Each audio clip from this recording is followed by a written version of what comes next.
যোহন অধ্যায় 3:14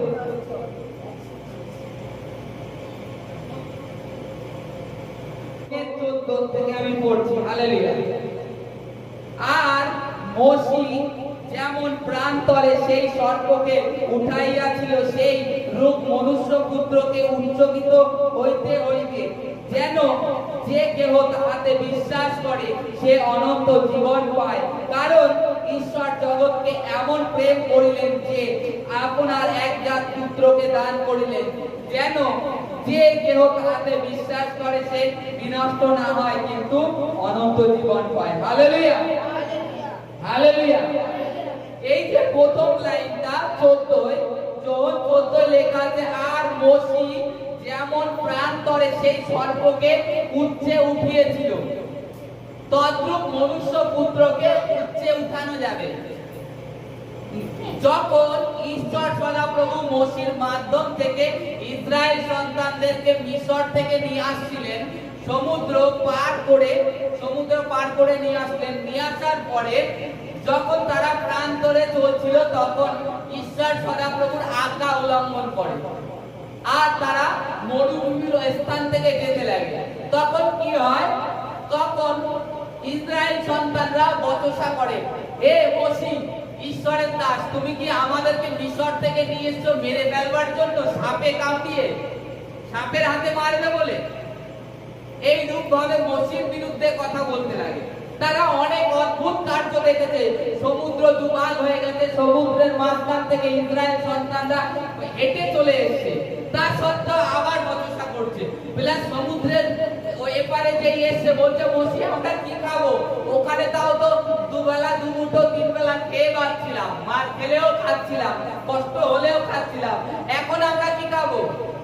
তখন তারা যখন এইরূপ বচসা করতে থাকে, তখন মোশি ঈশ্বরের কাছে প্রার্থনা করে, ঈশ্বর স্বর্গের থেকে মান্না দেয়া শুরু করলো। ডেইলি মান্না দেয় ঈশ্বর সদাপ্রভু স্বর্গের থেকে। রাত্রে বেলায় ঘাসের উপরে পড়ে থাকে, ঠিক ধুনের বীজের মতন, ওটাকে গুঁড়ো করে রুটি করে খেতে হতো মান্না। আর ওর রুটি এতটা সুস্বাদু হতো, মিষ্টি মধুর ছিল। তা সেই মান্না ডেইলি সংগ্রহ করতে হতো। মানে প্রত্যেক দিন, মনে করুন আপনার পরিবারে 5 জন আছে, 5 জনের জন্য কতটুক লাগবে, সেই ততটুকুই দেবেন। যদি বেশি নিয়েছেন সেটাই পোকা হয়ে যাবে। আবার শনিবার দিনকে ঈশ্বর কি করতো? 2 দিনের মান্না দিয়ে দিত একসাথে, শনিবার খাবে আবার রবিবার, সেই দিনকে আবার পোকা হতো না। কারণ কি? ঈশ্বর এইটাই দেখিয়েছে, ঈশ্বর সদাপ্রভু তোমাদের রোজকার খাদ্য দিতে জানেন, আর তোমাদের 2 দিনের খাদ্য দিতে জানেন। তোমরা যে সঞ্চয় করবা তাতে কোনো লাভ হবে না, তাতে ওরকম পোকা ধরবে। কারণ আমি রোজকার খাদ্য তোমাদের রোজ দেবো, আর যেদিন 2 দিন লাগবে সেই 2 দিনের তাও দেবো। তা তখন 2 দিনের তাই পোকা হয়ে যেত। তা তখন ঈশ্বর সদাপ্রভু যাক তাদের খাদ্যের ব্যবস্থাও করে দিলেন। তা এখানে প্রান্তরে যেতে যেতে সাপে তাদেরকে কামড়াচ্ছে।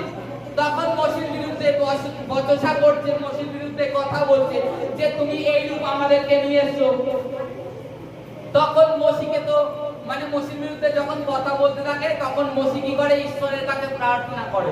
ঈশ্বর বলে, তোমরা একটা পিতলের সাপ নির্মাণ করে সেটা একটা বড় লগা মতন করে তার মাথায় লাগিয়ে দাও, যাকে সাপে কামড়াবে সে খালি ওই সাপের দিকে তাকাবে, সে তার প্রাণ বেঁচে যাবে, সে আর মরবে না।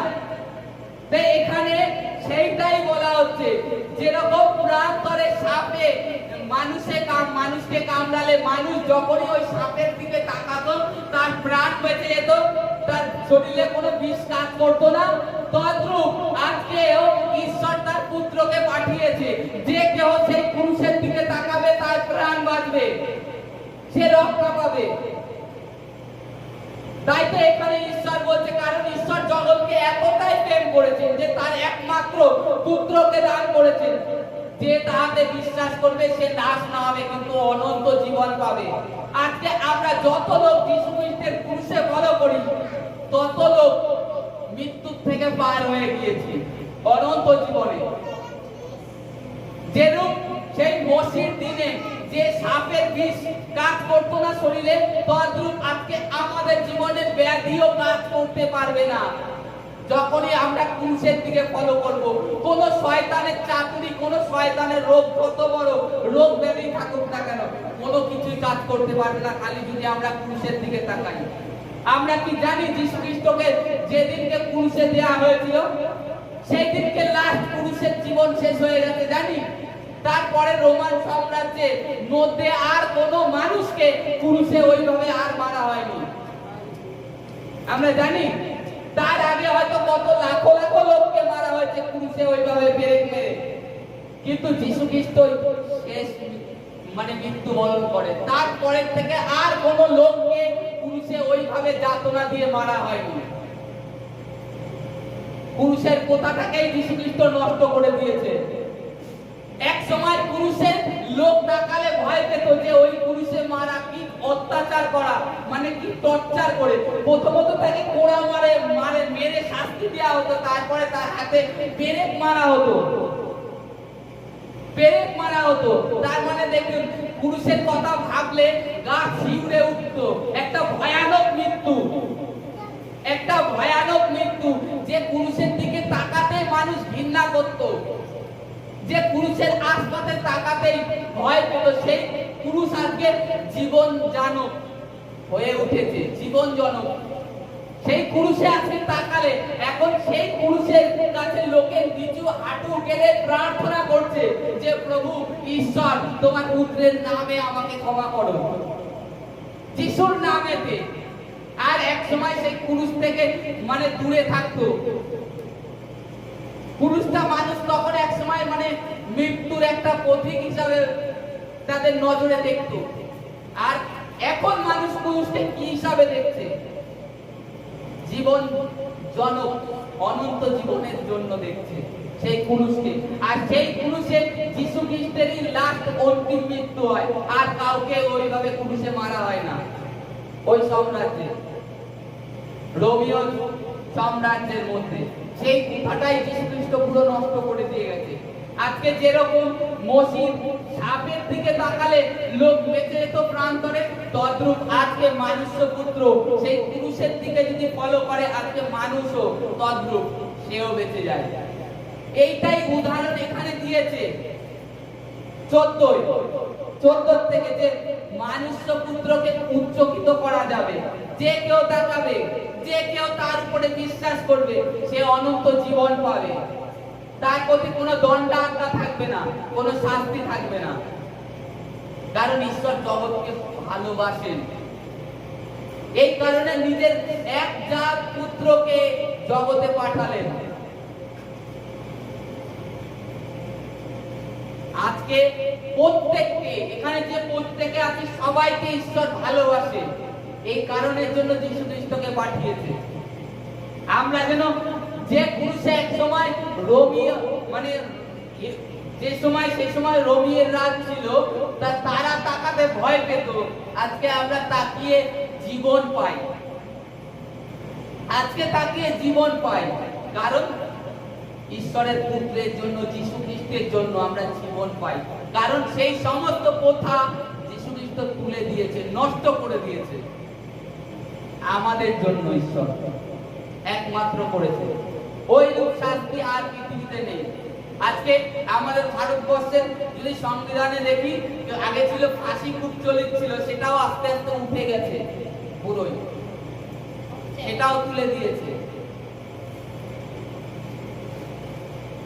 আর ওই যে যাতনা, ভয়ানক মৃত্যু, সেটাও ঈশ্বর নষ্ট করে দিয়েছে।